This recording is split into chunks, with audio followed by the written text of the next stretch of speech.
Hello అందరికీ.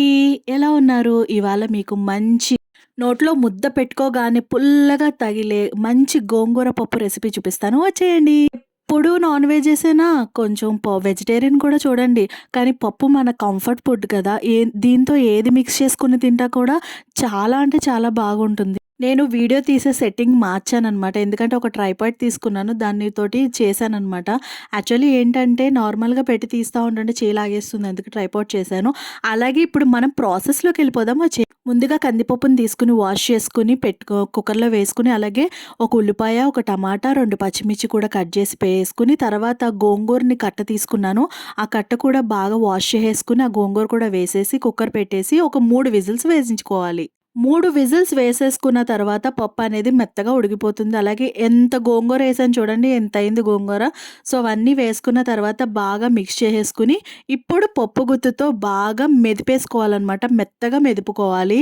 కుక్కర్‌లో కందిపప్పు, ఆకుకూర ఉడికిన తర్వాత కూడా కొంచెం పలుకులు అంటే పప్పు పప్పు కింద ఉంటుంది.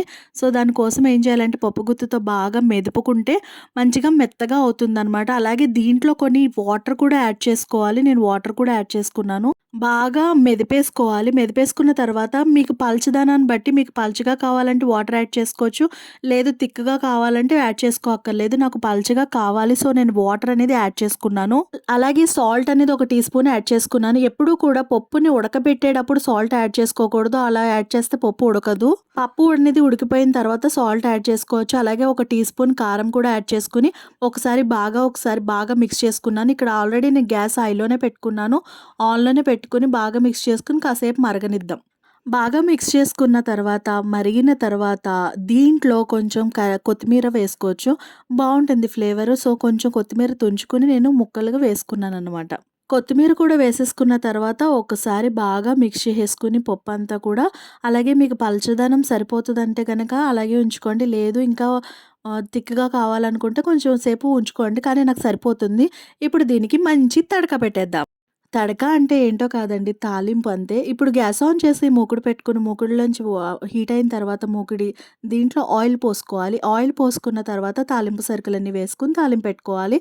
సో, ఇక్కడ ఆయిల్ పోసుకున్న తర్వాత బాగా హీట్ అయిన తర్వాత ఒక వెల్లుల్లిపాయ రెబ్బ ఉంటుంది కదా! ఒక వెల్లుల్లిపాయ రెబ్బ మొత్తాన్ని కూడా నేను దంచుకొని వేశాననమాట. పప్పులో వెల్లుల్లిపాయల్లో ఫ్లేవర్ అనేది చాలా బావుంటుంది. సో, ఒక వెల్లుల్లిపాయ రెబ్బంతా కూడా దంచి నేను ఆయిల్‌లో వేశాను. అలాగే జీలకర్ర, ఆవాలు, అలాగే ఎండుమిర్చి 2 ఎండుమిర్చి కూడా వేసుకున్నాను. జీలకర్ర, ఆవాలు, ఎండుమిర్చి అలాగే కరివేపాకు కూడా వేసుకోవాలి. కరివేపాకు కూడా వేసుకొని కొంచెం కరివేపాకు వేసుకున్నప్పుడు దూరంగా ఉండండి. మొహం మీద తులుతుందనమాట. కరివేపాకు కూడా వేసేసుకొని ఒకసారి బాగా మిక్స్ చేసుకొని ఇది బాగా ఫ్రై అయిన తర్వాత ఇప్పుడు మన పప్పు ఉంది కదా! గోంగూర పప్పు. ఆ పప్పుని దీంట్లో తిరగమాత పెట్టుకోవాలి. మంచిగా ఒకసారి మిక్స్ చేసేసుకొని తిరగమాత పెట్టుకోవాలి. జాగ్రత్త అండి వేడికి మీదకి చీమేకొచ్చేస్తది. సో, అలాగ తిరగమాత పెట్టుకొని ఒక్కసారి బాగా మిక్స్ చేసుకున్న తర్వాత దీంట్లో ఉప్పు, కారాలు అన్నీ సరిపోయినాయో లేదో ఒకసారి చెక్ చేసుకోవాలి. నేను ఆల్రెడీ చెక్ చేసుకున్నాను ఇందుట్లోనే. ఈ ఉప్పు, కారం అన్నీ కూడా పర్ఫెక్ట్‌గా సరిపోయినాయి. ఇంకోటేంటంటే ఇందుట్లో అసలు చింతపండు వేయకండి. ఎందుకంటే గోంగూర చాలా పుల్లగా ఉంటుంది. మీరు చింతపండేస్తే ఇంకా చాలా పులుపయిపోతుంది. కాబట్టి దీంట్లో ఎటువంటి చింతపండు అవసరం లేదు. సో, ఇంతే అండి గోంగూర పప్పు రెసిపీ.